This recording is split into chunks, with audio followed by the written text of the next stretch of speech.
Man, sellouts, those things, God. The concept of a sellout and the weight that term holds has changed a lot over the years. What the hell even is a sellout? Man, someone who they did a commercial. Oh, they put their song in a commercial and made money off of it. That sucks. They signed to a record label because they weren't making enough money to live. Man, how dare they? Some think that calling someone a sellout is a valid criticism, like how could someone possibly change their sound to become more generic when their music used to be so cool and now it's like they don't even care what they sound like. What a betrayal. And some think it's really naive and disrespectful to call someone a sellout because it discredits the artist's hard work and doesn't take into consideration, maybe they want to change their sound, maybe they're growing as a person, or maybe they need to make more money to survive. But there's valid arguments on both sides, kind of, maybe. Is calling someone a sellout actually a valid criticism? I don't know. So let's rank a bunch of freaking bands and artists that have been considered sellouts and see what their freaking deal is, what their damn deal.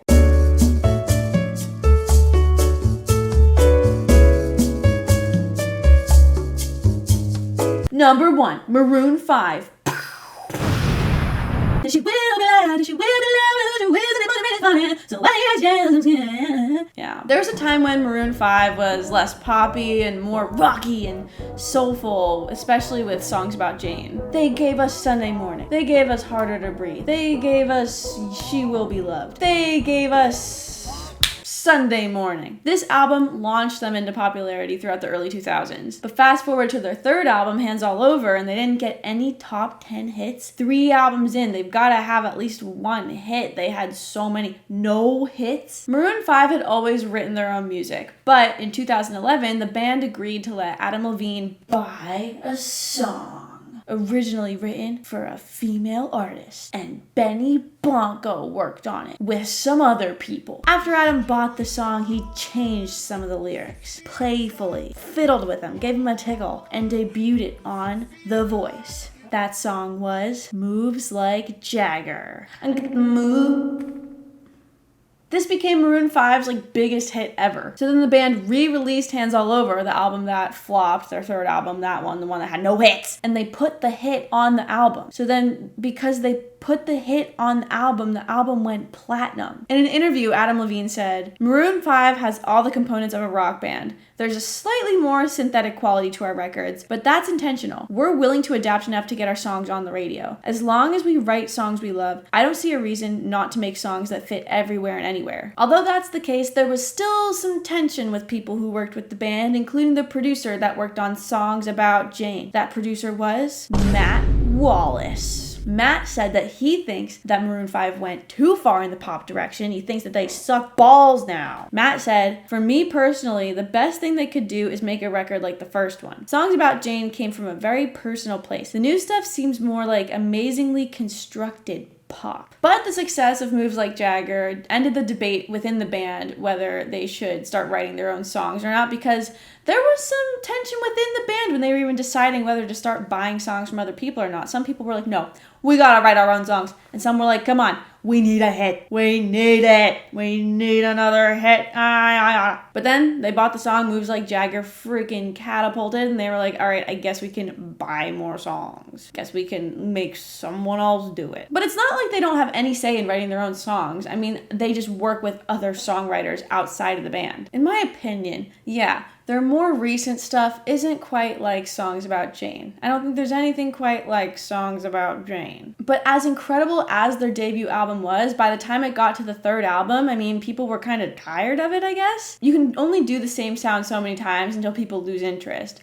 But then you have people who are like, no, keep doing the same thing over and over and over again. We're never going to get tired of it. So it's like you can't really please everyone. There's no such thing as a song that every single person is going to like. It doesn't matter how accessible it is.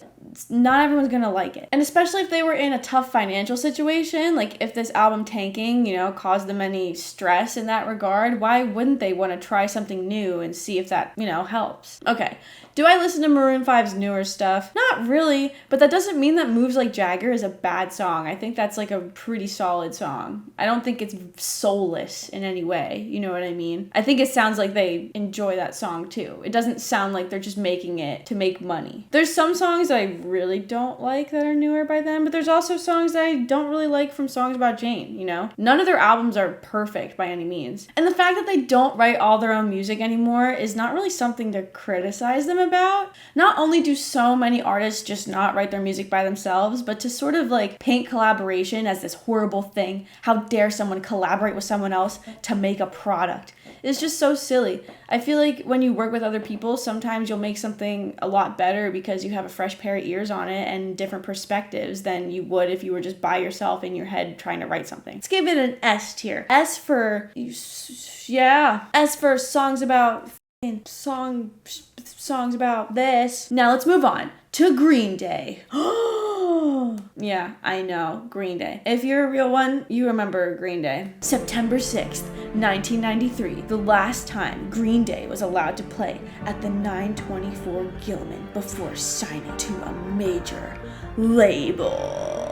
You're probably wondering, what is the 924 Gilman? I don't know. The punk scene around 924 Gilman, which already bred contempt for Green Day's melodic music and normal fan base, was particularly damning. How dare they sign to a major label? How dare they make stuff that is a bit more like pop rock with a label? Because they were branded as sellouts at this point, Green Day was banned from this venue, this stringent anti-major label collective that they once called home. I mean, eventually they were, invited back to play a show, but still, I think it's kind of silly that they were banned from an entire venue because they simply signed to a label. And this was before social media was a huge thing. This is before social media was actually so important, when it was just an add-on, to being a successful artist. Now it's crucial. What else were you supposed to do if you weren't going to sign to a label? Just starve? Okay.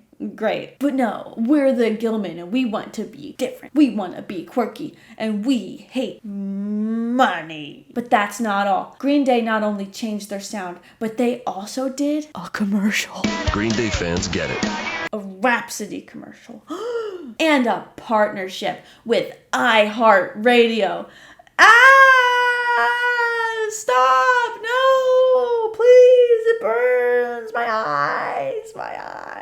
Okay, but actually, we should talk about the iHeartRadio thing because I didn't know about this before looking into this script, and it's kind of silly, kind of cringy. So basically, in 2012, iHeartRadio had this festival in Las Vegas, and the video I'm about to show you is the thing that was a big deal. And Green Day was set to play at this festival, but their set got cut in half because the person who performed before them went long, and the person who performed before them was Usher. Yeah.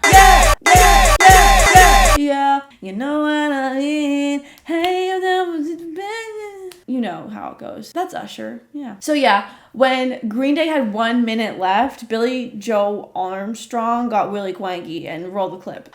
Give me a fucking break. 1 minute left. 1 minute fucking left. You're gonna give me fucking 1 minute? I think the Justin Bieber comparison was a little weird. What are you trying to say? You make rock and Justin makes pop? Okay, so, both of you are still going through the label machine to elevate your careers, which is fine. That is valid, and that's a fine decision to make. I just don't understand what you're trying to say. You just have different target audiences, I guess, but okay. Or maybe he's saying that Justin Bieber, is a lot younger or something. He's not just this artist that is new and explosive. He's been grinding for a while and he deserves more time. If that's what he's trying to say, then I guess that makes sense. I would be a little upset too. But Justin Bieber wasn't the person who made him have to cut his set in half. It was Usher. I don't know why you're roping Justin Bieber into this. Listen, I don't know the fellas. I guess people have a problem mainly with Green Day signing to a label because it seems like ever since they signed to a label, their decisions started to go against punk credibility and their music started to become like bad. Like they've experimented with folk rock and written songs about like going to church on Sunday, and they wrote not one but two punk rock operas that scoff at the idea that punk must be fast and short and like loud, I guess. I don't know. I feel like the fact that Green Day is one of the most mainstream like punk or pop rock, whatever you want to call them, artists, they're extremely successful, and I feel like that gets lost in all the talk. They're still taking risks. I feel like people look at major labels and be like, oh man, you're selling out, goodbye. But it's like such a risk to sign a contract of any sort, let alone a contract with a major label. I don't know. I think that's pretty badass if you can finesse your way into getting a good enough record deal to sign. Okay, do it. At least I see it as a risk. Maybe I have a different perspective on it, and maybe labels operate differently now than they do in the past. I mean, I'm sure they do, but you're signing to a label, you know, you're giving away the rights to your masters. You could even be giving away your creative control. You're going into debt. You're going into debt essentially by signing this contract. And the label could just, you know, care about you for a month or two and then just put you on the back burner because some new shiny artist appeared in front of them and they want to put their top priority into them. So I see signing to a label as like a pretty risky thing. But for Green Day, you know, it was high risk, but it also paid off with some high reward. They've gotten so much exposure and ungodly amounts of money, I'm sure, it seems at least, after signing to a label. I think it's kind of silly to blame Green Day for their success and put them down, you know, but then celebrate their failures. I will say, yeah, you know, Green Day, Maroon 5, their music isn't as good as it was in their prime. I think Green Day is especially bad now. Like, I will be honest, I think they're really bad now. I used to like their music a lot, but I'm also kind of just like, let them do what they want. If that's what they want to do, that's their life, this is their career. Like, if this is the music that they want to make, then let them make it. You don't have to listen to it. And I think, you know, there is something to be said about a band who will make music that's unique and then sell out by giving away their creative control to a label, or making the choice to make something that they don't care about but they know will get put on the radio because it's like palatable and it sounds like something that would go mainstream, you know? But I can understand why people would be like, oh, you were doing something so awesome and now you just threw it all away to make more money. The music industry is just so unbelievably oversaturated that it's like, okay, if Green Day's not making music that you like anymore, just go listen, do something else. And yeah, okay, the little baby tantrum at the iHeart Radio Festival was cringe, I will say. But Green Day has done some really cool things too on stage. Look at this video I'm going to show you and tell me you don't want to just cry.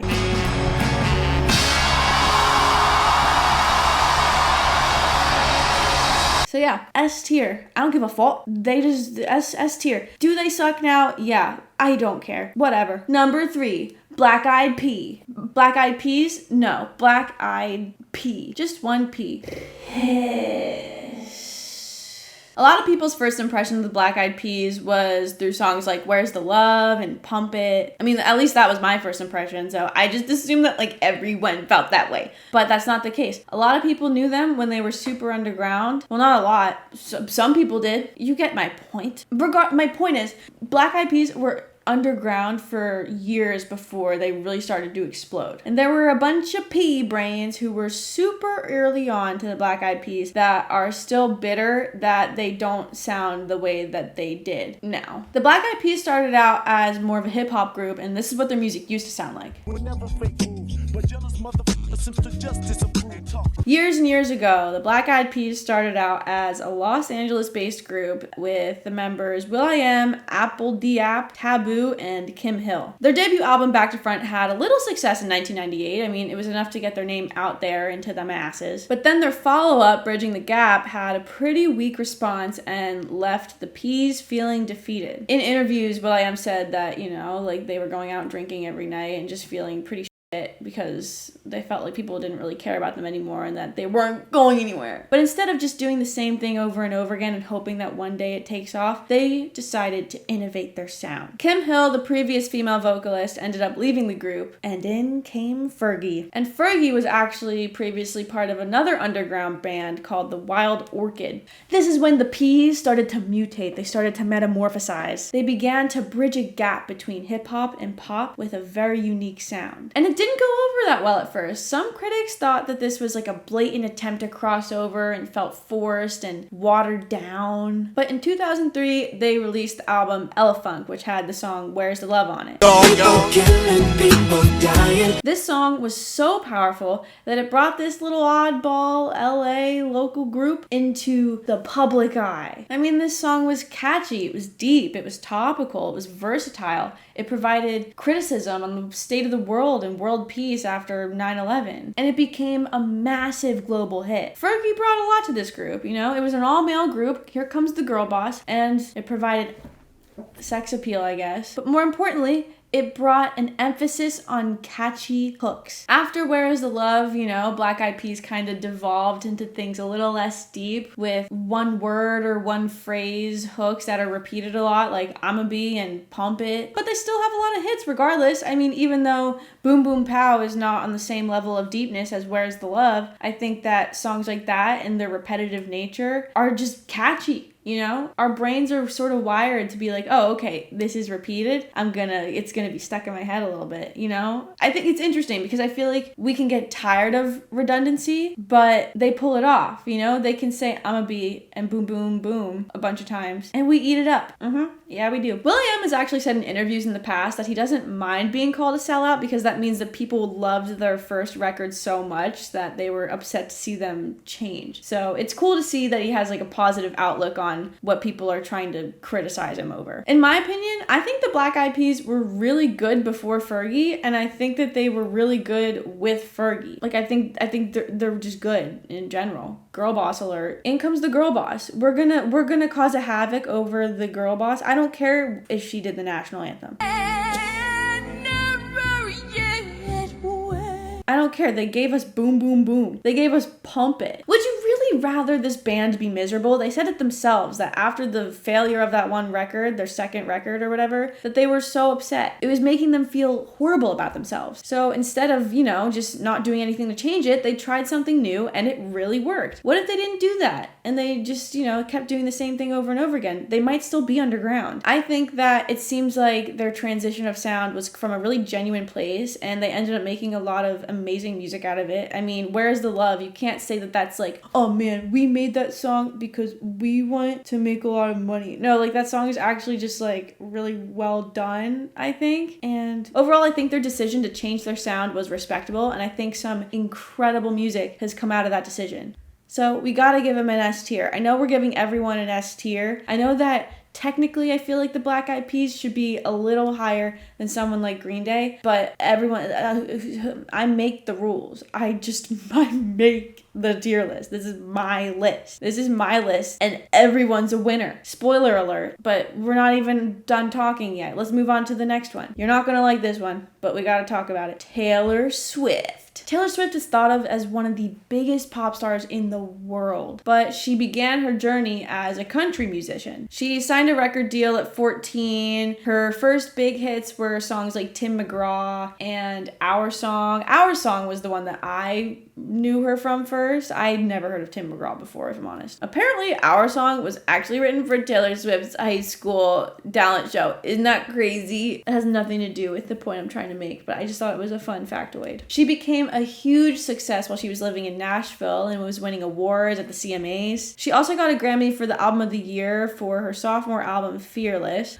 Not that the Grammys fucking matter, but it's still cool. Still kind of a flex. So given the mainstream success that Taylor had gotten from doing country, people were really surprised that she went such a mainstream pop route. She started to weave in some more pop stuff slowly into her discography, and then she came out with 1989, which was an exclusively pop record. Some people worried that Taylor would alienate some of her fans with this choice and that they would be like, oh man, Taylor's not making country anymore, That stinks. She's not making music for me anymore. And some of her fans were really pissed about this. There's even this website from 2014 that calls the CEO of the record label she was signed to the country music antichrist. But regardless of the criticism, critics were still coming to Taylor's defense and saying, yeah, okay, Taylor went country. No, Taylor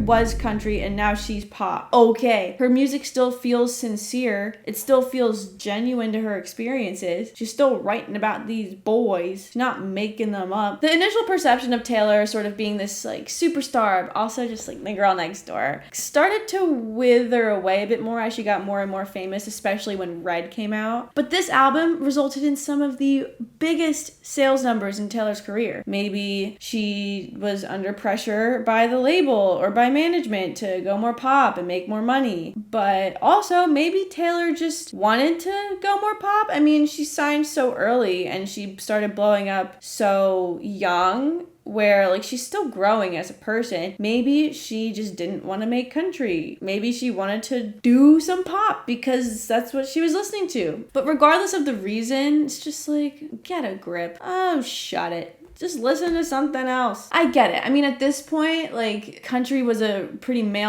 country, I feel like in general, is pretty male dominated, but especially then, it's just like, you have this young, fresh face bringing so much innovation to the genre, and then she decides to go pop. I mean, if I were a diehard country person, maybe I'd be like, oh, man.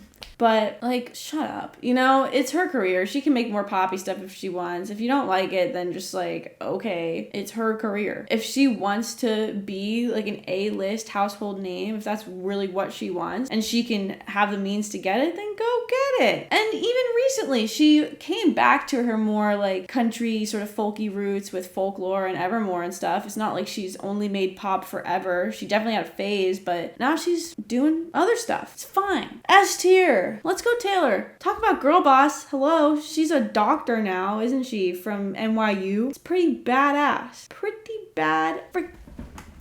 badass if you ask me. So, in conclusion, you probably have gathered my take on the term sellout by now. You probably gathered that I think that using the term sellout as an actual insult is just like really stupid. It doesn't really make any sense. It's just people that I feel like don't truly understand how the music industry works. I mean, hey, I feel like I'm still learning something new about the music industry every day. And the music industry itself is changing so rapidly. I mean, in this day and age, you don't really need to sign to a record label to make enough money and get your music heard. I feel like as long as you have a good sense for social media and like a great management company even behind you and like a publishing deal or something, then you could totally take your career like far enough where you don't really need to go into debt to be successful. But that's not for everyone. A lot of people still feel like they need to sign to a label, and that's totally fine. Like, that's a valid decision, and you should if you have the opportunity. Unless the contract sucks, then don't. But this wasn't always the case before social media. Even if you wanted to get your music onto a platform where people can listen to it, you needed to sign to something. You can't just make your own CDs and like plop them in Target. You kind of needed a big company behind you to help you push your music, especially before social media. Where are you gonna post about it? On the phone booth? On the typewriter? Please. So, you know, if you have the opportunity to sign to a label, especially back then, a lot of people just took it. I think being a musician, I mean, it's hard to make a lot of money to really survive in general, but especially if you're independent, it's a lot of time investment and a really slow grind to actually have a sustainable career where you can make just enough money. And I feel like people just get butthurt in general when artists aren't in their little niche pocket anymore. Their favorite little group that only they know about, that they can gatekeep and no one else knows about them. They're so cool and different because they listen to this artist. Okay, and then when that artist is famous enough that a bunch of people know them, it's like, oh man, I hate when that happens. Like, shut up, okay? The artist is finally making money. The artist is finally able to have success. If you love them so much, wouldn't you want to spread that positivity and be like, I love this artist. I wish more people loved them so that they felt that love. I feel like that makes sense, but not everyone feels that way. I feel like people also hate change, and that's valid. It's valid to hate change in any aspect of life. Change is a really, really scary thing. And even if that change means that the artist that they love will make more money and live more comfortably, sometimes people just don't care. Some people forget that the artist is also just a human being, and they look at them more as a machine to pump out songs that they want. Give me my song. And if you pigeonhole yourself as an artist, it's also going to be really hard to grow, because you can only do the same thing so many times without innovating it before people just get tired. And regardless, you'll never please everybody. You just won't. It's impossible. You can make the best song in the world and someone's gonna hate it, no matter how mainstream you are or how niche you stay. That's just always gonna be the case. But there's also the argument that can be made that when the artist is hyper-focused on making more money, they sort of lose the focus and the soul of what made them fall in love with music in the first place, that originally drew in their initial fan base. I mean, look at Green Day. They've been criticized for the lack of quality in their newer albums, especially in their most recent album, Father of All Mother Effers. And navigating a switch in sound is kind of tricky. There can be a more sellable sound that is genuinely more loved by that artist who's making that music. They could be inspired by something that sounds more poppy and want to, try it out themselves. And that's totally fine. There's nothing wrong with that. But maybe there's artists that are like, okay, if I do this, maybe I don't care about it as much, and maybe it's more uninspired, but it'll make me more money, right? And then that ends up, falling flat, especially to the ears of their target demographic. But at the end of the day, so what if an artist let a freaking company license their song for a commercial? So what if they made a song for a movie? So what if they made a song for a TV show? So what if they made a song for a record label? So what if they got a 6-album deal with the record label? Shut up. If you don't like it, then just do something else. Listen to something else. Make your own damn song. See how easy it is. The music industry is so oversaturated at this point that if you don't like something, there's someone else that's making something that you like. And yeah, it's a shame, but it's just like, it's okay. Everything's fine. This is not really something to complain about. That's my take. I don't know if it's a hot one, but it's my opinion. Mine. I did it. Mine. My brain with the folds in it. Maybe. Who knows how many folds are in this thing. Sometimes I'm like, man, what slow cooker did they put this thing in before they plopped it in my skull? Am I right, ladies? Let's hear it for the ladies. So if you made it this far in the video, thanks for watching. I really appreciate it, and I hope you enjoyed it. And if you did, you should like it. That would mean a lot. And if you really liked it, you should subscribe. You can unsubscribe at any time. It's free to subscribe. Just do it. It would help the channel so much. And if you're really feeling a little naughty, you could leave a comment and share the video with your friends or your mommy. Okay, love you guys. Bye.